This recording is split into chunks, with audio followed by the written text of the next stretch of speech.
देशामध्ये आणि बाबासाहेबांनी आपल्याला संविधान दिलं आणि त्या संविधानाने आज जितेंद्र भावे सरांनी या बाबासाहेबांनी 1950 साली जे संविधान दिलं त्या संविधानावरती जी अंमलबजावणी ही आपल्याला जितेंद्र भावे सर आमचे दैवत म्हणतो आम्ही त्यांना यांनी दाखवून दिलं की मालक मालक जनताच मालक मालक मालक जनता अरे मालक मालक जनता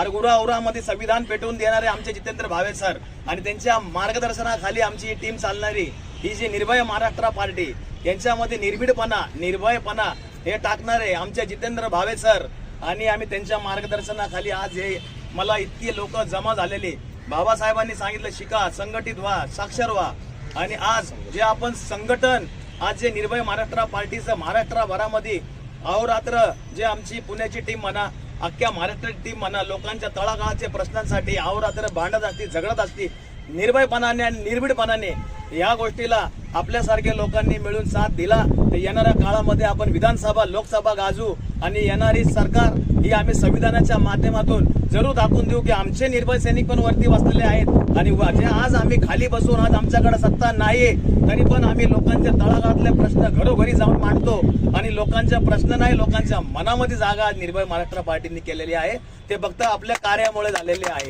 आणि मला एकच सांगू इच्छितो मी सर्वांना की अशी ताकद एक आपल्याला निर्भय सैनिक भेटला त्याच्या मागे जर 10 निर्भय सैनिक भेटतात तर आपलं संघटन दिवसेंदिवस असंच बळकट होणार मजबूत होणार आणि ताकद मी आपल्याला परत एकदा विनंती करतो की आपली ताकद वाढवा कारण की बाबासाहेबांनी दिलेलं संविधान हे सांगतं की जनताच मालक आहे मालक मालक मालक मालक